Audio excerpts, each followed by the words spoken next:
बांग्लादेश के बाद क्या अब पाकिस्तान की बारी है? क्या शेख हसीना की राह पर है पाकिस्तान के प्रधानमंत्री शहबाज शरीफ? दरअसल पाकिस्तान पर भी मंडराने लगा है बगावत का खतरा। इस्लामाबाद में गली गली में धमकी भरे पोस्टर टंग गए हैं।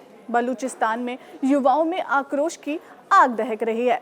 बांग्लादेश की बगावत वाले नारे लाहौर से लेकर कराची में गूंजने लगे हैं और प्रधानमंत्री शहबाज शरीफ की नींद उड़ गई है और उन्हें ये डर सताने लगा है कि कहीं उनकी सरकार का हाल भी शेख हसीना की तरह तो नहीं हो जाएगा।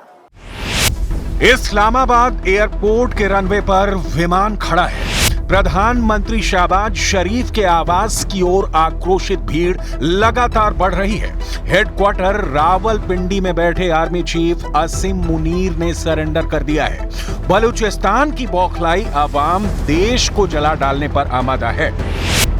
प्रधानमंत्री शहबाज शरीफ के पास पद से इस्तीफा देने और अपने भाई नवाज शरीफ के पास भागने के अलावा कोई चारा नहीं बचा है।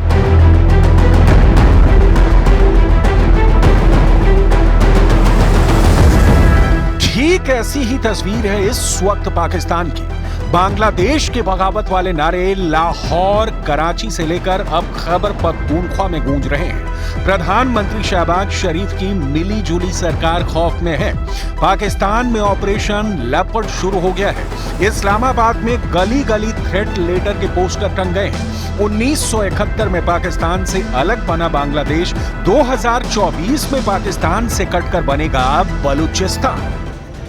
आक्रोश की आंधी अक्सर सरहदें लांघ जाती हैं। शोषण सीमाओं के भीतर कभी कैद नहीं होता। आवाम के खिलाफ अत्याचार की मीनारें हुकूमत चाहे जितनी ऊंची कर ले, उसका एक दिन धूल धूसरित होना तय होता है। बांग्लादेश में शेख हसीना सरकार का पतन इसका ज्वलंत उदाहरण है। श्रीलंका सरकार की जल्दी तस्वीरें आपके ज़हन में अब भी ताजा होंगी। कहा जा रहा है कि अब बारी पाकिस्तान की है। पाकिस्तान जहां पिसती सिसकती आवाम अपने हुक्मरानों और आर्मी की बंदूकों की नली का मुंह बंद करने के लिए कूच करने वाली है। पाकिस्तान में बांग्लादेश की तरह ही अब छात्र सड़क पर उतरने वाले हैं। इमरान खान की पार्टी पीटीआई के स्टूडेंट विंग ने पैदल मार्च का ऐलान किया है। पाकिस्तान के नेशनल काउंटर टेररिज्म अथॉरिटी ने एक थ्रेट लेटर जारी किया है। अथॉरिटी ने पाकिस्तान सरकार को किसी भी अप्रिय घटना से बचने के लिए अत्यधिक सतर्कता और सावधानी बरतने की सलाह दी है।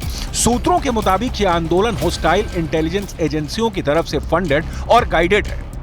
थ्रेट लेटर यानी चेतावनी वाले खत में लिखा गया है कि पीटीआई के कुछ शरारती तत्व अपने युवाओं को लामबंद कर छात्रों को आगे रखकर कानून व्यवस्था को खराब करने की कोशिश में हैं।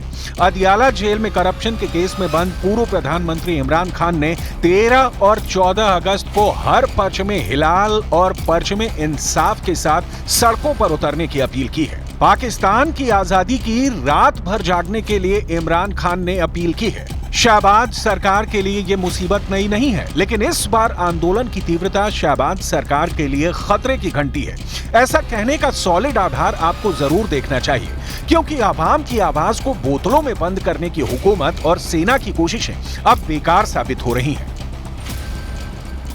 पहली वजह महंगाई, दूसरी वजह बेरोजगारी, तीसरी वजह विदेशी कर्ज, चौथी वजह आतंकवाद, पांचवी वजह हुकूमत का भ्रष्टाचार, छठी वजह आर्मी का अत्याचार, सातवीं वजह विपक्षी पार्टी को कुचला जाना, आठवीं वजह बलूचिस्तान के हक का मारा जाना, नौवीं वजह पाकिस्तान अधिकृत कश्मीर में ज्यादती, 10वीं वजह गली गली बेरोजगारों की फौज।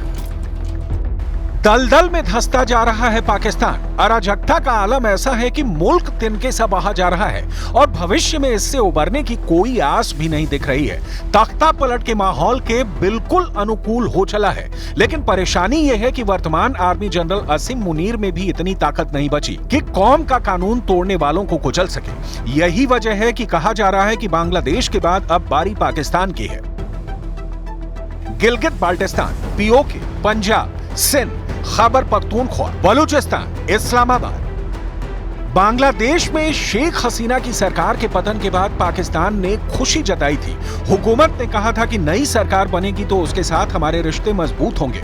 लेकिन पाकिस्तान के अलंबरदार ये समझने में चूक गए कि जो बांग्लादेश में हुआ वही पाकिस्तान में भी हो सकता है। अब पाकिस्तान के भीतर खलबली मच रही है, सड़क पर संग्राम छिड़ने की आशंका जताई जा रही है, तो आर्मी देख लेने की धमकी देने पर उतर आई है। पाकिस्तानी सेना के propaganda wing inter services public relations ने जनरल मुनीर के हवाले से कहा है, अगर कोई पाकिस्तान में अराजकता पैदा करने की कोशिश करता है तो अल्लाह की कसम हम उसके सामने खड़े होंगे। दुनिया की कोई भी ताकत पाकिस्तान को नुकसान नहीं पहुंचा सकती, क्योंकि ये देश लंबे समय तक चलने के लिए बना है।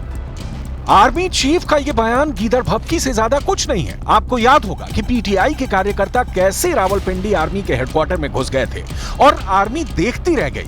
आवाम जब सड़क पर उतरती है तो किसी भी खुर्रम खान की धज्जियां उड़ जाती हैं, और यहाँ तो वर्षों से दबाई और कुचली जाती जनता है। सरकार सेना के साथ मिलकर नैरेटिव कंट्रोल करने और असंतोष को दबाने के मकसद से कदम उठाती रही है।